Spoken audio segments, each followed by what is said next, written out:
Chair. JP, on the attacks yesterday on me as the evidence leader, you spent a lot of time attacking me and the process followed in your evidence. In fact, people may have been confused as to whether you were making argument or giving evidence, but in any event, I will argue in due course that I have done everything required by me, by the JSC Act and the rules, and in particular that your understanding of the role of the respondents' legal representatives and the role of the evidence leader is incorrect as a matter of law. But let's stick to asking you to give evidence rather than making legal arguments. You hold the position of Judge President in the Division of the Eastern Cape, is that correct? Correct.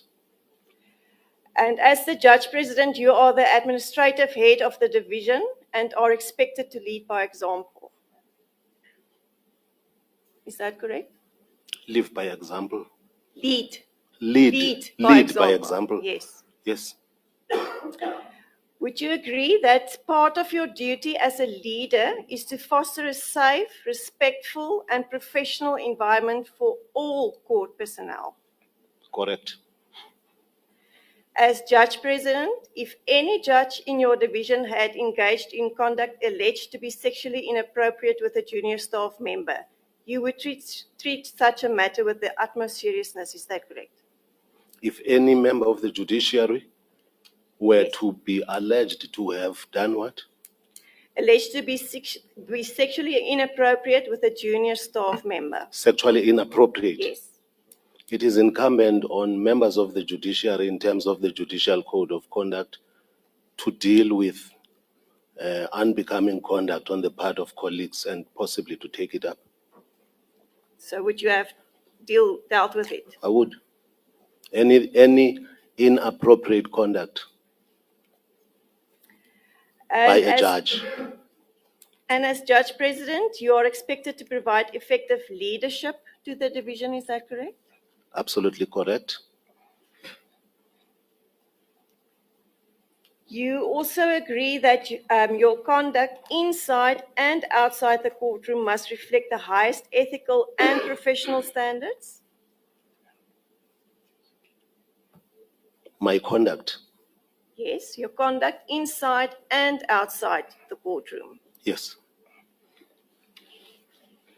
You also agree that you are bound by the Code of Judicial Conduct and must uphold it in your official and personal conduct?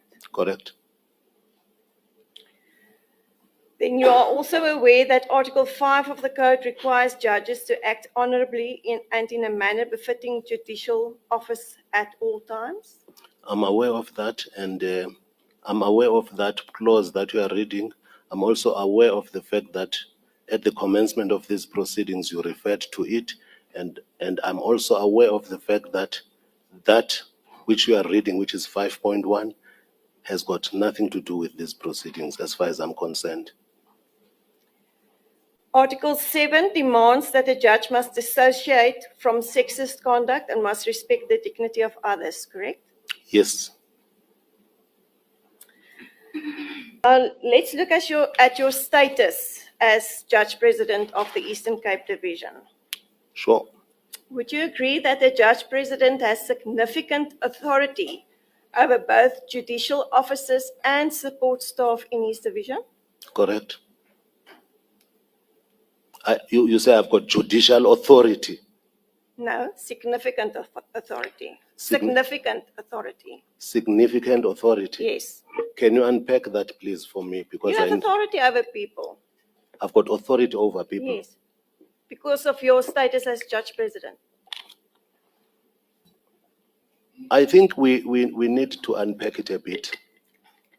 I am not going to shy away from the fact that I am the top judge in the Eastern Cape Division. And we need to contextualize the question. All right. I am not a supervisor of administrative staff. No, I didn't say you are a supervisor, yes. But you are in charge of the entire division. Is that True, correct? Yes. And you present the division at the heads of court? Correct. And you are accountable to the Chief Justice for the division? True. So you have the I'm authority. accountable to the division. I'm accountable to South Africa. All right. I'm accountable to litigants. Would you also agree that the public expects you to uphold the dignity of the judiciary at all times? Correct? And would you agree with me that the way in which a judge president conducts himself and the way he is perceived by the profession and by the public has a direct impact on the way that the judiciary is regarded? You mean what they see? Yes. Absolutely correct. Ms. Menga was never appointed as your secretary, is that correct? Yes, that is the position. In fact, she testified that she was never a secretary to any judge president at all. She may have provided assistance from time to time. So be it. You cannot dispute that. No. In fact, Ms. Menga also testified that under the leadership of your predecessor, the late Judge President Sangoni, she only engaged with him in person when required to perform duties. There were no other after-hour phone calls or WhatsApp messages exchanged. I hear that. You cannot dispute that. No. Then on Monday, yesterday, when you started your evidence in chief, you told this panel that you had an interest in Ms. Menga. Yes. When did this interest start? After speaking to her on the day I had visited Judge Robertson's chambers, after I had spoken to her, and when we had a chat in the evening. So did the interest already start in her office? When I was interacting with her, and then we spoke much later on that day. But I want to unpack this. When did your interest start with her? Was it in the office or only during the WhatsApp chats? It started to begin with when we were talking, and then specifically later that night. What sparked your interest? What sparked my interest? Yes. I was just attracted to her mannerism and how she spoke and how she held herself. Was this the first time that you interacted with her? Directly, besides meeting her in the passageways and greeting her, and also sometimes talking in passing or talking with secretaries when I greet them in their offices. That is when I'm seeing their judges rather. So why did you not have interest in her previously when you interacted with her? Why specifically this day? I don't follow the question. The matter of how a spark starts when you are attracted to somebody is not mechanical, it's natural. So it just happened? Yeah. Okay. You then clarified and said that this was more of a flirtatious relationship and not a romantic relationship. Is that correct? In totality, that's what it ends up being. And it's got its ebbs and flows in terms of how deep we sometimes engaged in. But in total, it is a flirtatious relationship. In total. Yes. So what did you then exactly want from the complainant? What did I want? Yes. I wanted to explore the possibility of a romantic relationship, which started off by way of flirtation. All right. And you have had many flirtatious relationships before. This is not your first flirtatious relationship, is that correct? I won't answer that question. It's not relevant. All right.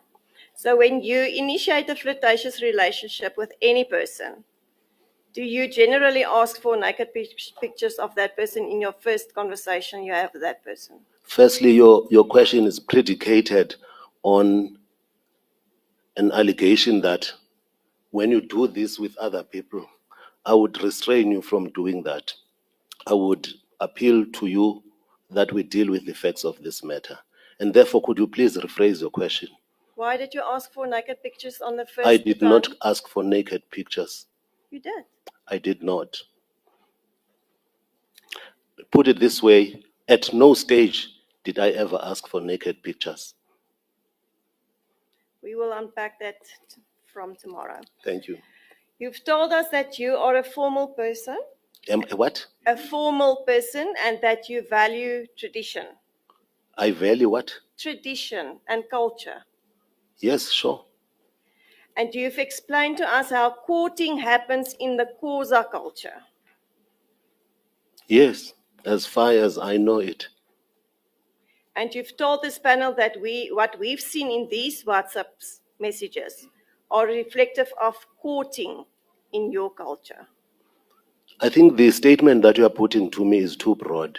That is what you testify. No, I'm just saying the statement that you are putting is broader than what I said. I am not going to shy away from the statement or your postulation. And can you please repeat it so that I can deal with it pertinently?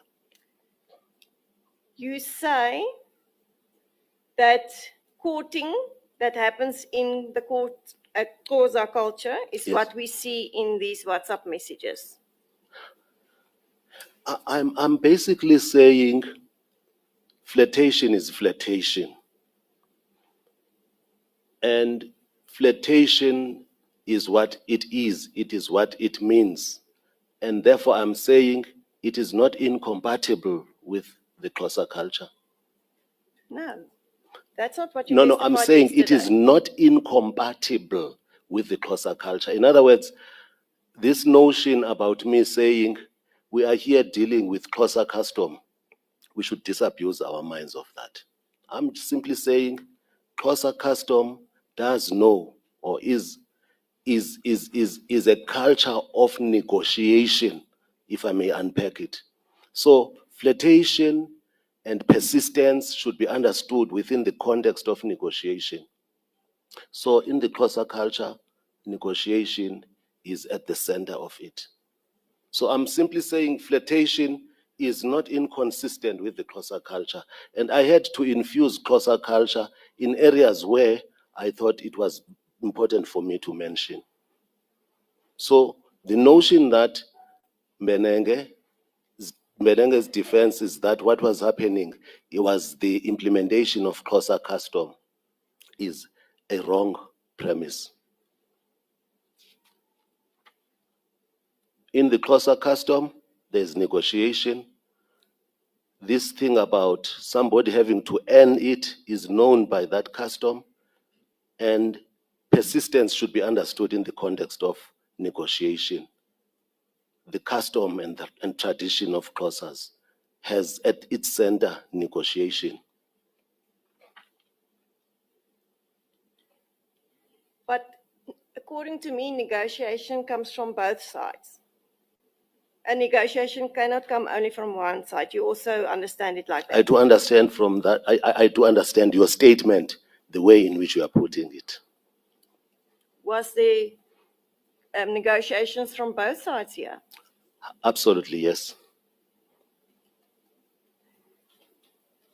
So in these WhatsApps, you say that you were trying to court Ms. Mengo. Eventually.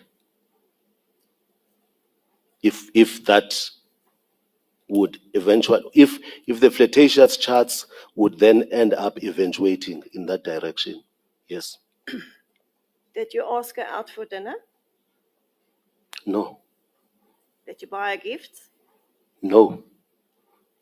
Instead, what we see in the WhatsApps are that within 30 minutes of you starting the conversation on that first day, Yes. 8 June 2021, at 1927, you asked us to send photographs. Yes. But there's a context. But What is yes. the context? No, the context is, please look at me, consider me, and tell yourself what it is that exactly you want of me or from me. So that's how the thing starts. I don't follow your answer. Can I please refer you to what I'm talking about? Yes, please. Let's go to volume 3. Yes.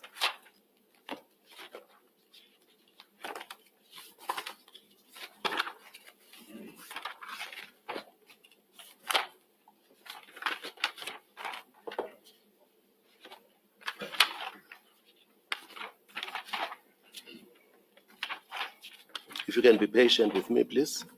I will. So let's go to page 1161. Evidence leader.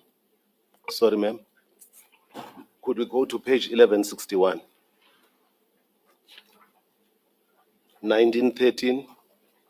I maintain myself well. Exercise keeps me younger. Keep it that way. Then she winks. And then Jonge. And then page 1162, further down, I say, how would you prove? And that related to age.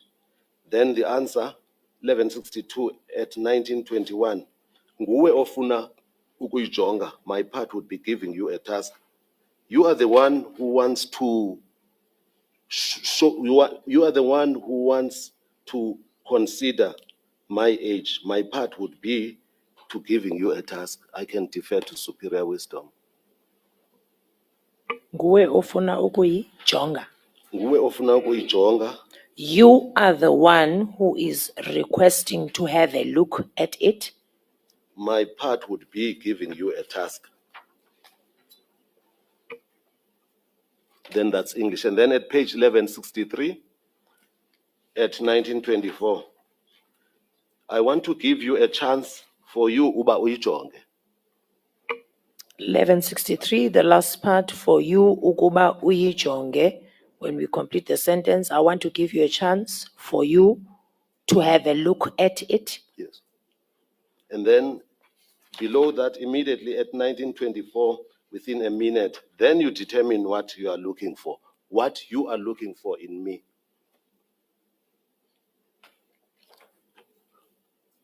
That is my answer, counsel. But you did ask for a picture.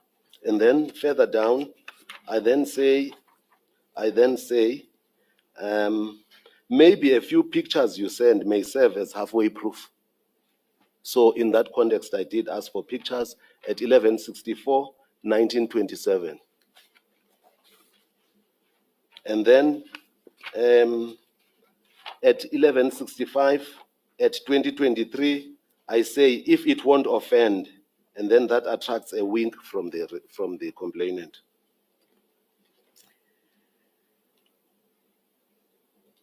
I put it to you that this is not a respectful way to engage with a person that you are courting on the first day that you are talking on WhatsApp. Is that so? I put it to you. I don't agree with that postulation. Because the reason why I don't agree with it is that it is subjective. You probably are saying, and sorry, it may sound personal, what you would like to see happening in your case when somebody is approaching or advancing at you. So that's why I disagree with you. The matter of how one approaches one is it's too mechanical to say you start off by going out for dinner and so on. But yes, in the Western context, maybe. You didn't ask Ms. Menga what her preference was, How she would like to be courted. No, I did not have to. Why not? You don't ask somebody how they want to be courted. You just negotiate. The matter of how a man proposes a woman has no stipulated approach. But You there do are- anything that wants you to engage somebody to see her interest in you, possibly, and to indicate your interest in them. That is a very profound statement you might make. You do anything. No, I'm just saying, when I say you do anything, I will appeal to you not to blow it out of proportion. I am saying, when you propose, there is no book that you go to that tells you that, you know what, in biology, you do A, B, C, D, E. It is a matter of the heart and the brain and how you express yourself. For instance, when I say, if it won't offend, I was quite mindful of the fact that I don't want to engage somebody in a chat only to find that they will be offended. She is a secretary in your division. Correct. Surely you must exercise caution. True. Hence I say, if it won't offend, among others. That's not the only time when I had to check whether she is with me in what we were conversing about. I will unpack the WhatsApps later on. I will come to that. Thank you.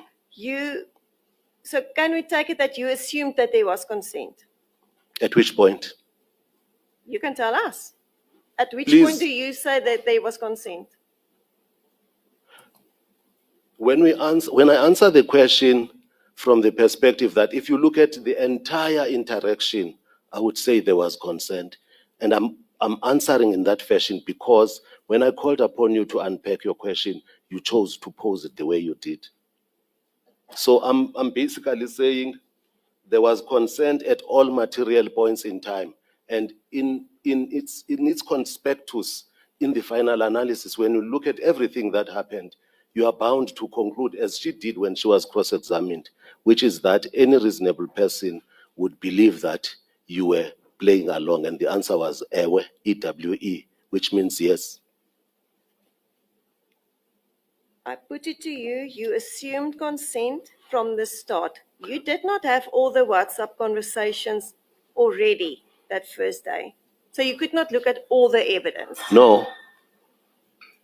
Counsel, what I'm doing is, in answer to your question, I wanted to know from you, are you talking about consent on a particular day or consent, and you said generally. And I'm saying, if you look at the charts as we see now, with the benefit of what we have in front of us, I am saying the charts were wanted. They were not unwanted.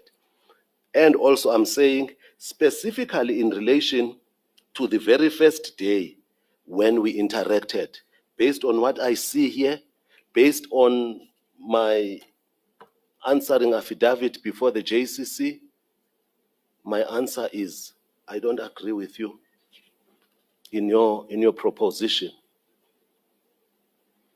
For instance, I say, if it won't offend, and there are so many other times when I interact with her and check whether, they say in English, to test the room, just to see whether we are still on par with one another. And that is why she eventually shared her picture on that day, on that night. But if we now look at all the evidence we have, there's a sexual harassment complaint. So surely there was no consent. No, that's a presumption. It is not correct. And also, I will urge you, when you put such propositions to say, based on this version and that version and whichever else version, then you can put your proposition. But I disagree with you. The notion that you are coming up with is the notion that you are presumed guilty until you prove yourself innocent. The fact that somebody does lay a complaint, regardless of whether the complaint is legitimate, is valid, is truthful, is based on the truth, is paramount. So I am not going to accept a proposition which I believe is not correct, that kungamangalwa ithetha into okokuba lo mntu umangalelwayo uyenzile loo nto. The translation of what the JP just uttered now. Once there's a complaint or a complaint is laid, that means then that the accused is presumed guilty until proven innocent. Okay, the JP finished it in English as I was about to. So I'm not agreeing with your proposition, which is that by virtue thereof that a complaint has been lodged, it means there was no consent. That is a matter to be determined by the tribunal. One of the issues is whether the charts were wanted or unwanted, and that is why we are here. And I submit, my answer is that the charts were not unwanted.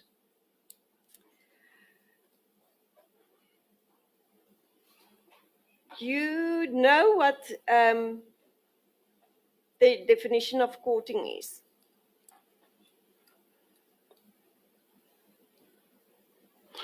As I understand, courting is a relationship where people consider the possibility of being partners in due course, even on a permanent basis.